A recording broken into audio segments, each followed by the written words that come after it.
Hey everyone, I'm going to talk about why it's harder for adults to learn second languages or subsequent languages, and it's not so hard for children to do that.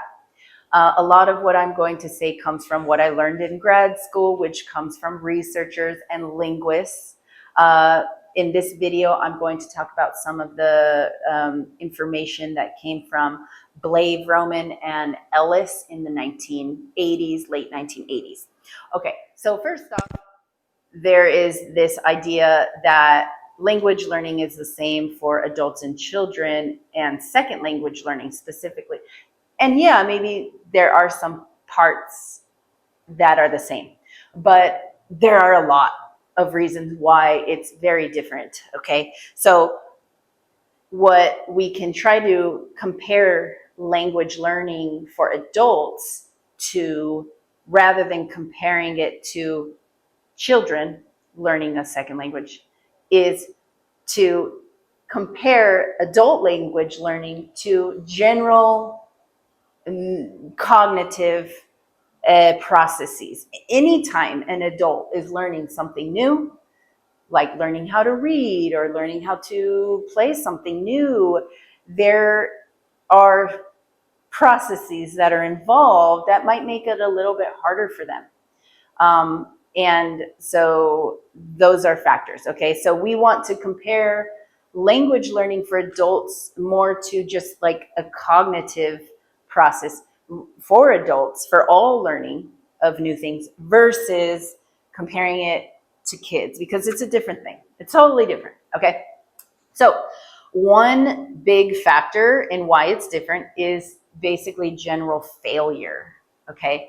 Adults fail more when they're trying to learn a language, and as an adult, right? We fail, we have a very hard time, and we make lots of mistakes. We produce errors all the time.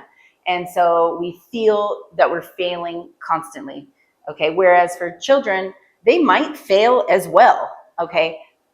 But that failure is perceived in a different way than it is for adults for many reasons, okay? But that's one of the factors. The second one is the lack of success in that language. It takes a long time to learn a language as an adult, whereas for kids, they can be successful pretty quickly. They're able to learn second languages pretty quickly, okay? And I'll talk about something else here, which is this theory called the critical period. I mean, I think it makes sense. There's something going on. The critical period is essentially the age, there's a range around puberty, wherein after you reach that age and you want to try to learn a new language, it's going to be much harder for you than it would be if you had tried to learn that language before the critical period. And guess what? Unfortunately, that critical period is around puberty, so pretty young, okay? So yeah, most people who are learning at a later time in their life, they have missed that critical period, and the process is different. Some people say it's due to like the way our brain lateralizes and moves information from one end to the other when we're learning. So it's more of like this biological process, I guess. So that's another factor, okay? But another reason is instruction, actually.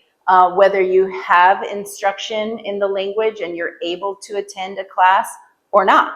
So if you want to learn the language and you have a classroom, or you're able to learn it, and you're able to learn it in a way that's meaningful, where you're exposed to comprehensible input and you're getting meaningful and authentic input that you're hearing and you're reading, that's going to help you. But you're also getting the grammar, you're also getting some rules, and you're given an environment in which you can make mistakes and practice and learn from your mistakes.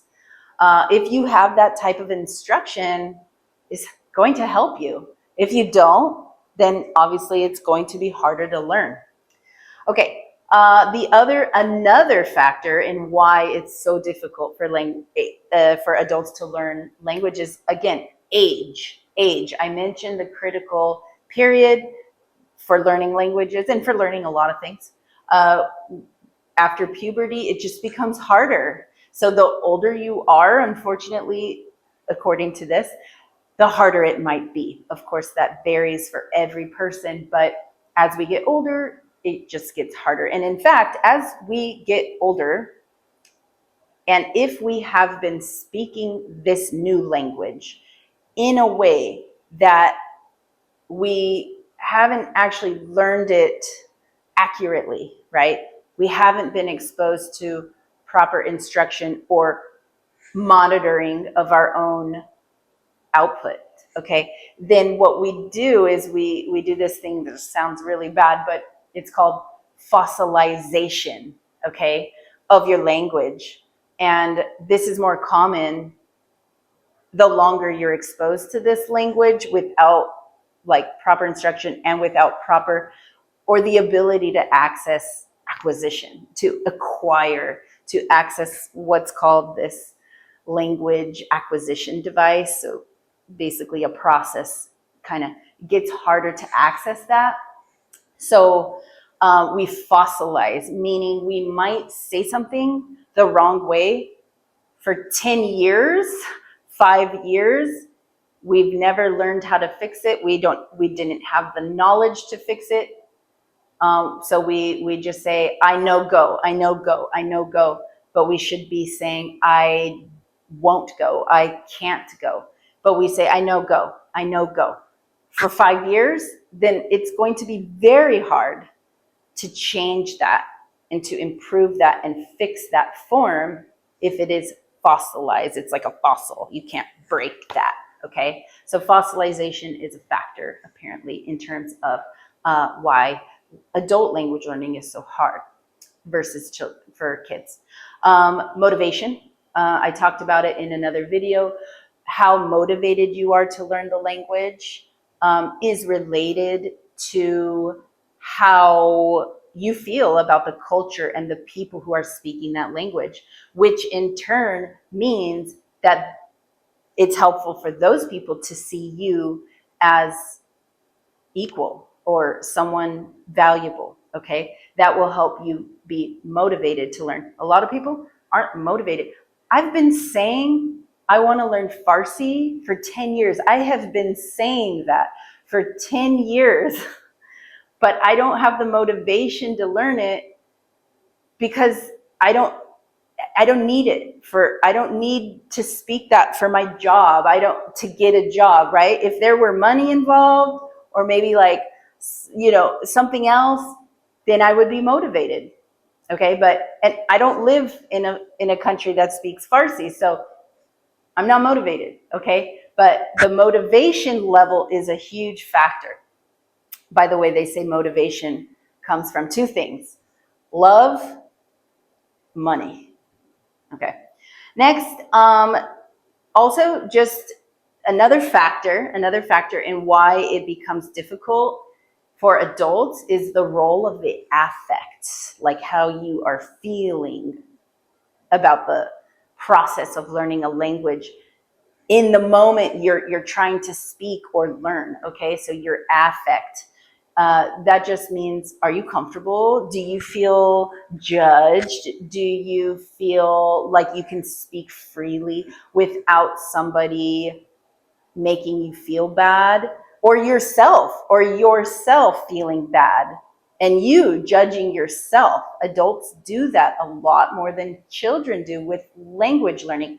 Kids, they just boop, boop, boop, boop, boop. They make mistakes all over the place and they learn from them. Adults, we're too afraid to say something that's wrong because we learned the rules and we now feel embarrassed if we say it the wrong way. And so therefore those thoughts and the people around us and the environment, it all changes the way that we feel. It's our affect, and that can change how much you're able to learn and acquire because it stops you from using the language. There's a few other factors, but essentially those are them. And the main thing too, part of this with Ellis, is that Adults don't have access to universal grammar or the language acquisition device, which goes against what other linguists say. And there's criticism about this, like there is for everything. But basically, the critical period idea, after puberty, it becomes very difficult to learn a language because we don't have the same access that children do to this process. It's not a part of your brain, it's a process that we go through to learn a new language. As adults, we don't have as much access to that as children do, and therefore it's harder to learn a language. So how will this help you as an adult, if you're an adult, as you go about trying to learn a new language? How is this information going to help you, right? Maybe you can take these factors and try to address them in your life and help you out. All right. Bye, everyone.